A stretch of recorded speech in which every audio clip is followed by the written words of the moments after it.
Broncos country, we have some wonderful news. 5 of our Broncos were named to the All-Pro teams, 3 on the first team, 2 on the second team. We're going to get into that. Nik Bonitto, spoiler alert, it's one of those guys. He's setting himself up for an absolutely massive contract extension. We'll talk about the initial numbers, what they should be kind of looking like, the range of this offseason when we extend him. But before I get started, smash that like, subscribe, let me know your thoughts in the comments. I'm linking a couple shows in the description where I was guests on. First was Really Flawed, had me on to discuss the Broncos season and the wildcard preview with the Bills, all of that. Steelers fans spoke with her earlier in the season. Really great. Be sure to check that out, as well as the Rockpile Report, Buffalo Bills podcast. They had me on. Please go show them some love. It was a lot of fun. So please, again, check that out. And if you haven't, check out my podcast we did with Kodiak Broncos podcast yesterday. It was a heck of a lot of fun. But with all the housekeeping out of the way, let's go ahead and get into it, shall we? So shout out to my friend here, See You Andy, putting this together here on Twitter. The Broncos have 5 All-Pros. We got Marvin Mims, Quinn Meinerz, Pat Surtain on the first team. Second team, Zach Allen and Nik Bonitto. And I mean, Nik Bonitto has been, having an insane year right now. Eligible to sign an extension this offseason. We already got Jonathan Cooper locked up for, I think, a very advantageous deal.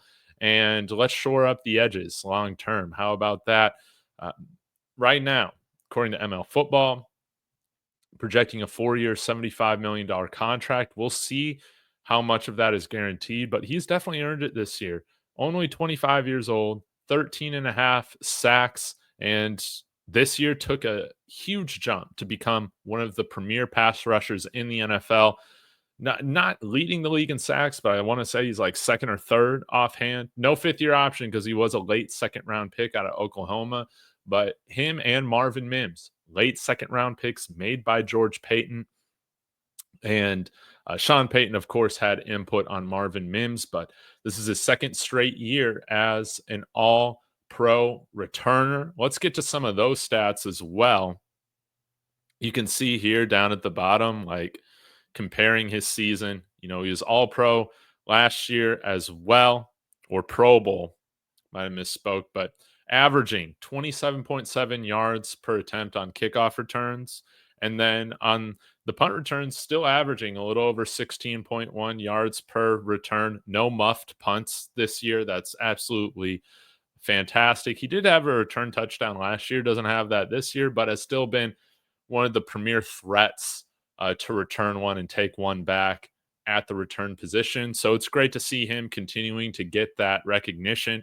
Marvin Mims, he's becoming an all-around threat, not only on special teams, but on offense now. He's been absolutely tearing it up, and somebody that I think is going to be a building block of this offense. Pat Surtain got 49 out of the 50 AP votes to be first team All-Pro. There was this random dude who probably should get his credential taken away, Ben Volin. He had Pat Surtain completely off his list. And that's what I said. Dude will be Defensive Player of the Year this year. What a joke. And people are agreeing with me. This guy, Ben, dude, get it together. He is from Boston, so it's that East Coast bias probably hasn't watched a lot of the Broncos. But again, that is no excuse. When you have an AP vote, it's assumed that you don't miss on having a guy who's going to win Defensive Player of the Year off your first team All-Pro ballot. I mean, he had Pat Surtain as a second team corner.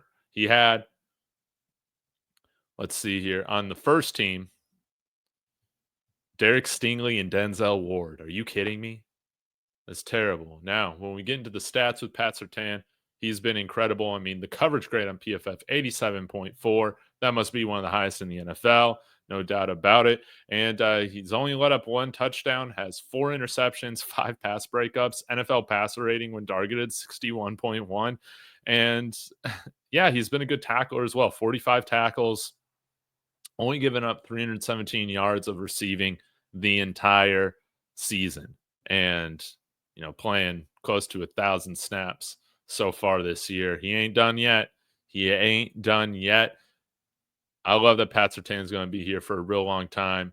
I think he could end up being possibly better than Chan Bailey. We'll see how his career continues to progress. Quinn Meinerz, uh, having an all-pro year, which is great. He was a PFF all-pro last year. Now he's an AP all-pro. You can look and see the development here. I mean, this has been awesome. See his grades, productivity continuing to go up. Really took a big jump this year with his pass blocking grade. That's awesome to see. Still dominant in the run blocking. And yeah, when you look at the grades here with pass protection, only 12 pressures allowed, 1 sack, and he's been dominant over almost 1,100 snaps played on the year and given up 1 sack. Are you kidding me? So yeah, Quinn Meinerz, Garrett Bowles, we've really done well with our offensive line, and he is a huge part of why Bo Nix has had so much success this year. Lastly, I want to talk about Zach Allen, somebody who's been absolutely disruptive. PFF doesn't do the half sack thing, so I think this 12 sacks officially, like on ESPN and stuff like that, I think it's around like 8.5 or 9, something like that. But Zach Allen, he's been a beast from the interior. You can see here pass rush grade 72.2. That's been awesome, generating 75 total pressures, 35 quarterback hurries. He does have a batted pass as well, and over 50 tackles this year from the interior. You'll always take that. 38 stops. Yeah, he's been one of our team MVPs so far this year, and continuing to get better with Vance Joseph. When you've played for a coach as long as he's played for Vance Joseph, that's makes sense why you're continuing to see him develop. And I guess now you would say probably start to hit his peak. I love Zach Allen.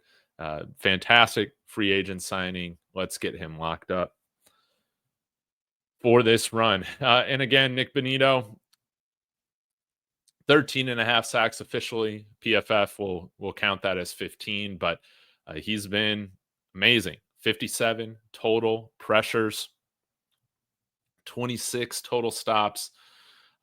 Only have 30 tackles on the year. That's kind of surprising, but he's been a menace in the pass rush. 74.3 total grade, and in coverage 62.6. He does have like a couple pick six touchdowns, right? That's been awesome to see. He's been very, very good and going to be one of the premier edge rushers for years to come in the NFL. So again, I love to see all this recognition that the Broncos are starting to get. It's been a long time since we've had a collection of talent at this level, and now that we're starting to win games again, you're seeing these guys finally get some of the recognition for all the hard work and results that they've been able to generate for themselves and for the team this year. So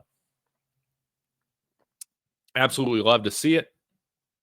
Again, y'all let me know your thoughts in the comments, what you would think about an extension with Nik Bonitto, 4 years, $75 million.